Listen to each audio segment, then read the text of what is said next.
So, hello guys. Good morning! Tara, mag-market tayo. Tignan nyo naman sa amin, parang walang katao-tao. Ang tahimik ng kalsada ngayon. Tignan nyo naman guys. Ayan.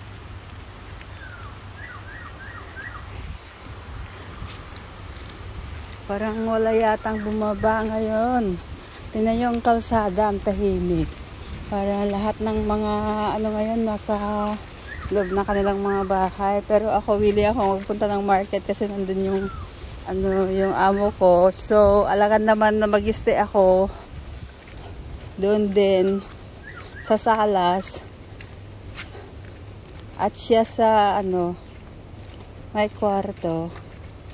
So, dahil wala kaming gulay, at kaya wala akong chichirya, kaya kailangan din bumaba. It's okay. Okay naman siguro ngayon kasi medyo kumalma na yung hangin at humupa na rin ang ulan. So, ayan, pwede tayong bumaba sa tingin ko. Uy, ang ganda ng butterfly na yun. At saka yung butterfly lumabas na rin. So, ayan. Ito ngayon yung ganda-ganda ng nadadaanan ko. So, ito siya. Pababa ng pababa. Ayan. May uod pa May parang hinahatak din ng hangin. So, mangilan-ngilan na lang ngayon ang bumibiyahe. Yun yung bus.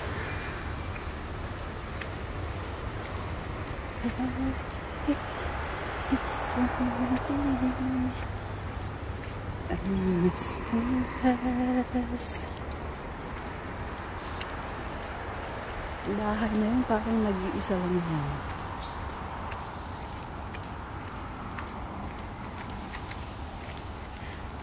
Feeling nag-iisa lang yan na bahay. Building na yan.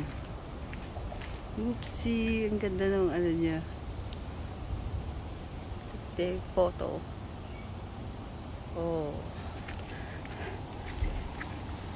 Parang nag-iisa lang yan. Pero ang totoo, 12 silang magkakapit bahay na the same size, the same design ng bahay.